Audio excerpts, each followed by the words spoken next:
Hola, querido, ¿cómo tú estás? Qué alegría tenerte con nosotros. Dispuesto a una conversación de esas enriquecedoras donde creo que cada uno de nosotros aprendemos algo nuevo que se convierte en una bendición, un regalo de vida. Pues mira, yo quisiera compartir contigo una historia del texto bíblico, que es la que me gustaría reflexionar para los que nos están viendo hoy, y ver qué le podemos sacar que bendiga nuestra vida, nos enriquezca y nos ayude a ser mejor personas, obviamente con la presencia de Dios en nuestra vida. Hay una historia vieja que se encuentra en el libro de Génesis y en el capítulo 16, es la historia de Abraham, Sara y Agar. Y esto es una familia muy extraña para nosotros. Desde nuestra perspectiva contemporánea, pues es una familia diferente porque el mundo occidental no acostumbra a familias donde hayan concubinas o sirvientas o más de una esposa. Así que en esta historia resulta que Abraham recibe una palabra de Dios y le dice que le va a dar un hijo en su vejez. Y que este hijo que le va a dar en su vejez va a ser el que va a que Abraham va a ser el padre de todas las generaciones y que tendrá generaciones e hijos como las estrellas, como tantas estrellas hay en el cielo. Pero resulta que su esposa y él son mayores ya y no pueden tener hijos. Entonces pasa el tiempo y pasa el tiempo después de esa promesa y la esposa se impacienta porque tú sabes que las mujeres somos terriblitas y yo no me voy a poner a hablarle eso porque entonces desato tu dinosaurio. Y se ha establecido a través de los estudios de los libros antiguos, ¿qué edad más o menos tendrían Abraham? Bueno, la realidad es que el texto nos habla ahí de 86 años, así que, claro, tenemos que pensar que la longevidad en esa época pudiera ser muy distinta a la de ahora, pero por lo menos nos habla de 86 años. Entonces, como mujer impaciente, Sara le dice, mira, yo tengo una sierva más joven, yo te la voy a dar para que tú te allegues a ella, o sea, tú tengas relaciones con ella y trates de procrear. Así que pues Abraham, yo me imagino que no tuvo ningún problema con eso, porque evidentemente eso es costumbre de la época, tener muchas esposas y la esposa le entrega a su sierva, o sea que eso es un acuerdo muy legítimo. Y Abraham era mayor que Sara. Y Abraham era mayor que Sara, correcto. Entonces, resulta que Agar, la sierva de Sara, queda embarazada. Y Agar parece que se empodera un poco porque pues volvemos otra vez, imagínate. Naturaleza humana. Naturaleza humana. Y se empodera un poco y empieza una riña entre Agar y Sara. Y Sara entonces reta a Abraham y le dice, mira, ya yo no puedo con este problema, ¿qué tú vas a hacer con Agar? Y que Dios determine si la que está mal aquí soy yo o eres tú. Más o menos es una paráfrasis mía, ¿no? Y Abraham, como ustedes los hombres en muchos casos, dice, no, este problema no es mío, el problema es tuyo, tú fuiste la que te empeñaste en buscar a Agar y en que yo estuviera con ella, así que haz tú lo que tú quieras con Agar. Y comienza una dinámica, o no comienza, continúa una dinámica tan y tan difícil de sostener que Agar se va. Y se va por el desierto huyendo. Claro, hay que establecer que en algún momento Sara le dice a Abraham, tú tienes la culpa de que Agar me desprecie. O sea, la cosa había llegado a un nivel insostenible. Entonces Agar se va y cuando Agar está por el desierto, se le aparece un ángel y le dice, Agar, ¿de dónde vienes y a dónde vas? Y Agar le contesta, estoy huyendo de mi señora Sarai. Y el ángel le dice, regresa al lado de tu señora y obedécela. Pero además le dice, porque yo aumentaré tus descendientes. Nadie los podrá contar de tantos que van a ser. Tendrás un hijo, le pondrás por nombre Ismael, porque el Señor escuchó tu aflicción. Y entonces, como Agar habló con el Señor, le llama a ese Señor, a ese Dios con quien ella habla, ella le llama el Dios que ve. Y dice, porque me ha visto y todavía estoy viva. Y a el lugar en donde se da ese evento le llama el pozo del que vive y me ve. Y hay alguna relación histórica que diga más o menos dónde podría haber sido ese lugar. Pues mira, hay muchas especulaciones del lugar basadas en los movimientos de esas tribus en la antigüedad. Así que estamos hablando de que Abraham todavía no estaba en Egipto, por lo tanto estamos hablando de los territorios que nosotros conocemos ahora como los territorios palestinos. Podríamos hablar de áreas como la Franja de Gaza y esos caminos desérticos que hay entre Palestina y Egipto. Pero entonces ahí tenemos esa historia. ¿Y qué pasa? Pues yo, cuando estoy dialogando con un amigo pastor ayer, que nos pusimos a hablar de este texto, como que nos entretuvimos y nos encantó la idea y nos envolvimos pensando en la idea de cómo hay dos historias aquí que se entremezclan. La historia de los seres humanos, nuestros aciertos y nuestros aciertos como pareja, como persona, como matrimonios, como papá, como mamá, nuestros aciertos y desaciertos. Pero entonces también está la historia divina de cómo Dios se hace presente en nuestros aciertos y desaciertos y Dios nos modela una manera de ser y comportarnos. Así que, ¿qué hace Dios en esta historia para de alguna manera encauzar de forma mejor, más positiva? ¿Qué hace Dios para modelarnos otro tipo de paternidad, otro tipo de relación entre unos y los otros? Cómo de alguna manera esa mujer abandonada con un hijo, ese hijo abandonado por su papá, recibe una intervención de Dios que va a cambiar el rumbo de su historia. Así que nada, es como para que ahora hablemos y me digas tú como papá tus aciertos, tus desaciertos, cómo has visto la intervención de esa historia divina en tu vida para encauzarte mejor o para encauzar mejor tu paternidad, a ver qué hilas de ahí. Yo creo que una de las cosas que salta a la vista inmediatamente de esa historia es el cuidado del Padre Dios, por ese niño que va a nacer y el cuidado por la madre que va a hacer posible que el niño nazca. A mí me llama la atención eso, o sea, hay una intervención para salvar a ese niño por nacer y a esa madre que está en sufrimiento. Posteriormente se cumple también la promesa a Sara, ¿verdad? Y nace el otro hijo. Y de esos dos nacimientos, pues se desarrollan los grandes pueblos de la antigüedad. Yo comparto la aflicción, comparto la angustia que puede pasar por el sentimiento de un padre que quiere ser responsable con sus hijos. En el 2013, yo decidí, como muchos de ustedes saben, hacer el Camino de Santiago.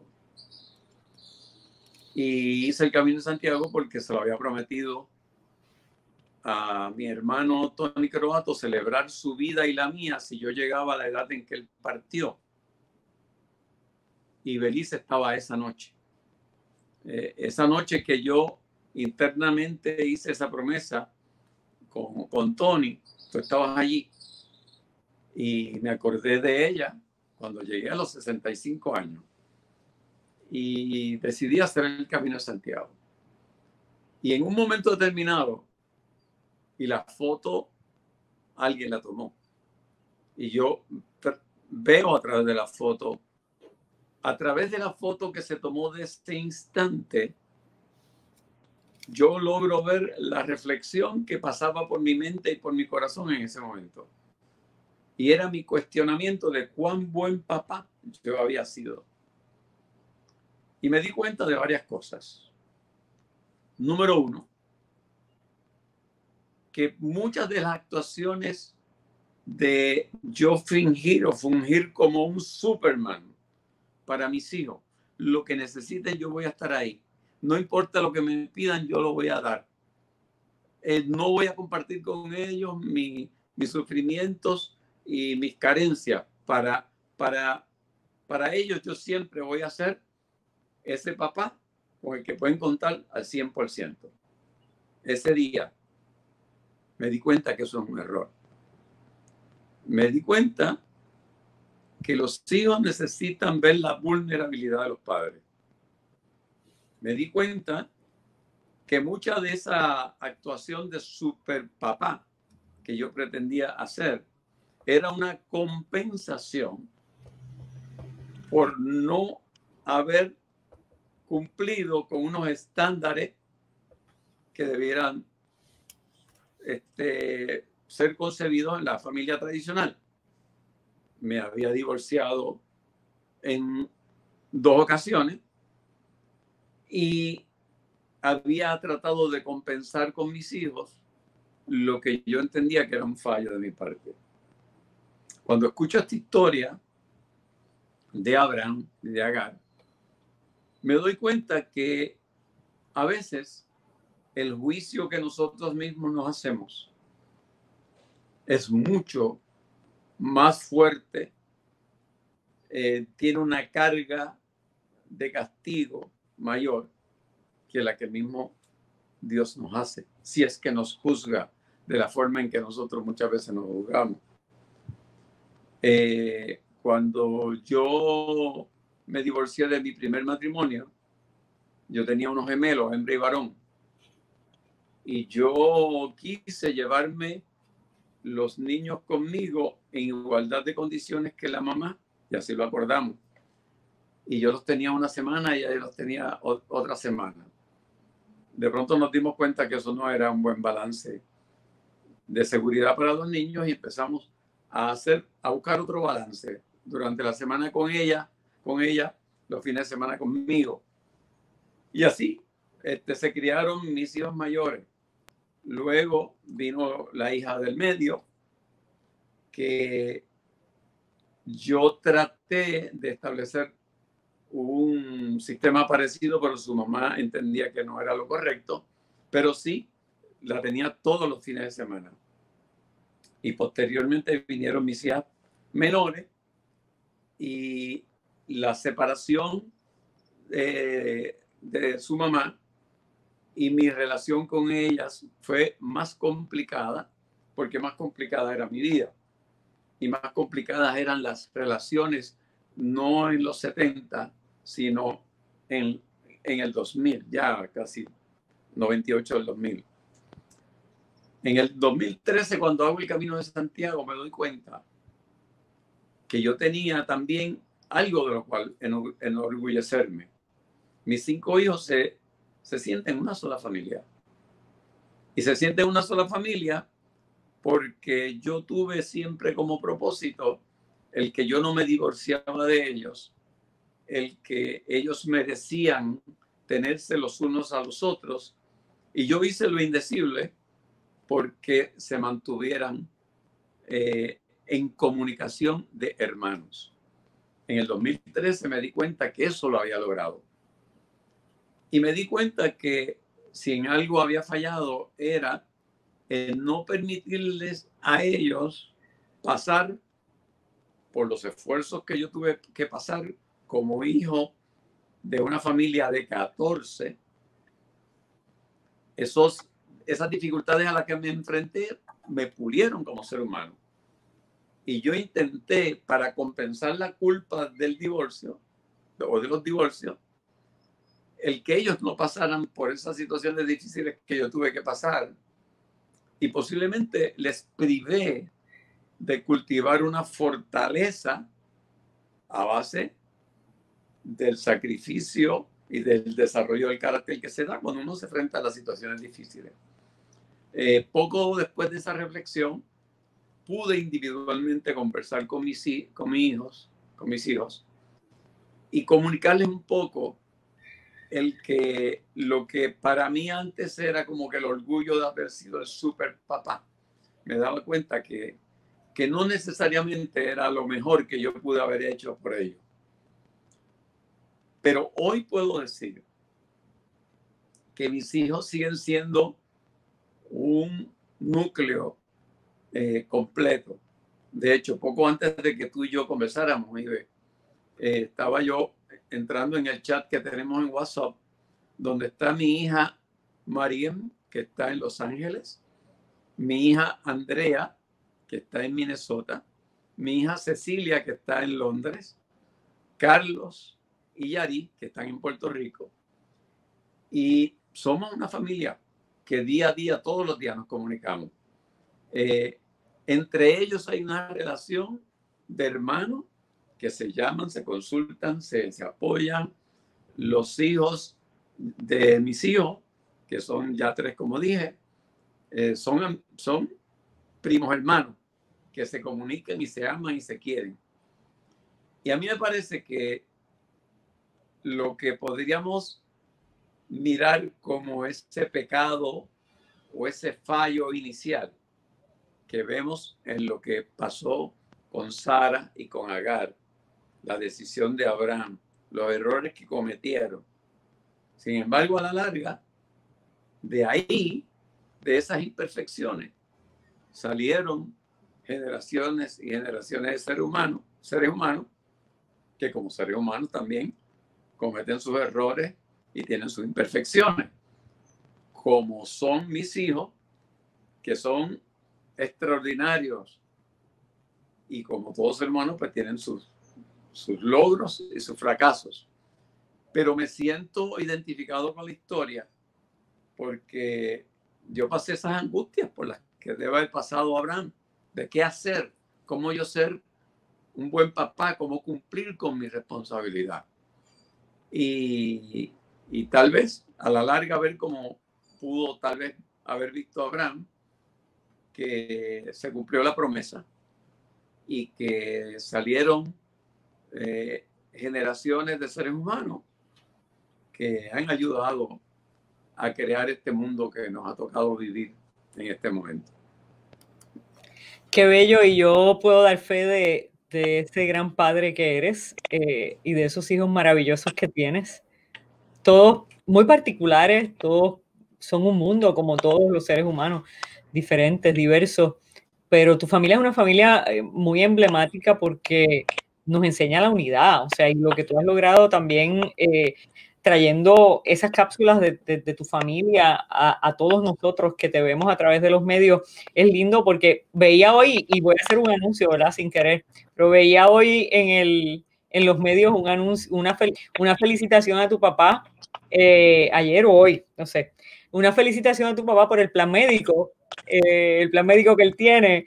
Entonces, hemos llegado al punto, yo creo, de hacer de tu familia parte de la nuestra en el aspecto de vernos retratados en cómo una familia tan grande, numerosa, se mantiene unida.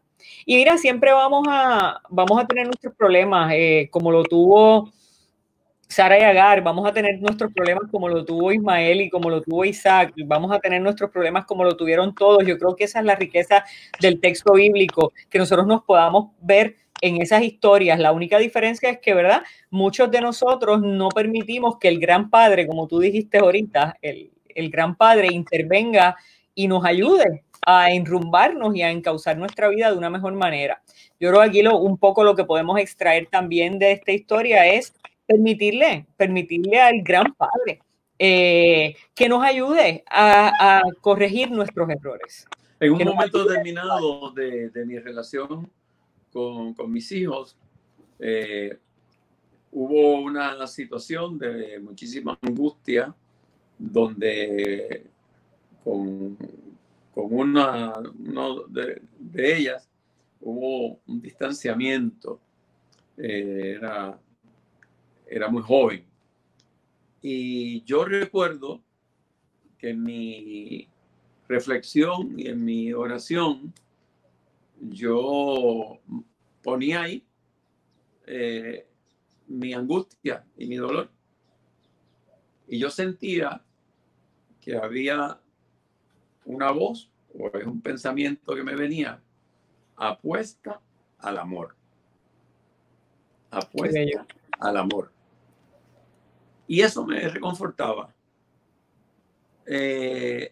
Pasaban situaciones donde seguía habiendo un rechazo y él apuesta al amor que ha sembrado. Apuesta al amor que ha sembrado.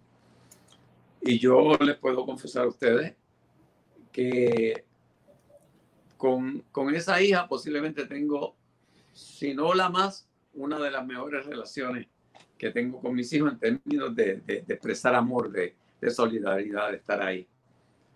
El amor finalmente triunfó. Y para mí, cuando hablamos de Dios, hablo de amor. Confiar en Dios es confiar en el amor.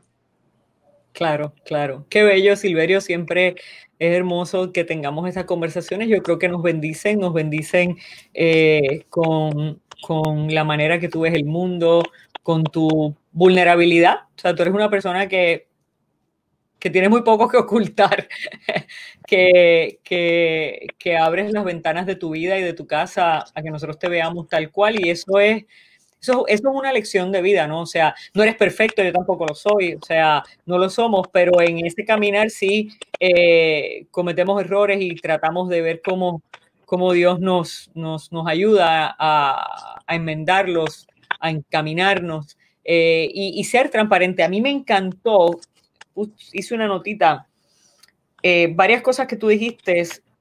Una, el cuidado al niño en la historia, el cuidado del padre, del gran padre, y ver la vulnerabilidad de los padres. Finalmente tu apuesta al amor, claro que sí, pero quiero recalcar esa vulnerabilidad de los padres porque los padres y las madres nos da trabajo hacernos vulnerables frente a nuestros chicos y chicas y los privamos de ese proceso nuestro que a veces ellos están viendo desde lejos y lo entienden. Claro, y les hace falta entenderlo y dos cosas relacionadas con eso que acabo de vivir. Acabo de ir a llevarle un regalito a mi papá que su cumpleaños hoy y lo vi muy triste. Lo vi con lágrimas en los ojos. Su tristeza tiene que ver con el hecho de que mi mamá está muy delicadita de salud y el ambiente cargado de polvo del Sahara le ocasiona todavía mayor sensitividad para su enfermedad. Estaba muy triste. Lo vi con lágrimas en los ojos. Lo vi vulnerable, lo vi frágil. Sin embargo, cuando me despido, me dice: llama cuando llegues a tu casa para saber que llegaste bien. El papá, velando por el hijo a sus 106 años. Y me parece que esas dos cosas son importantes que las resaltemos porque son mensajes de vida.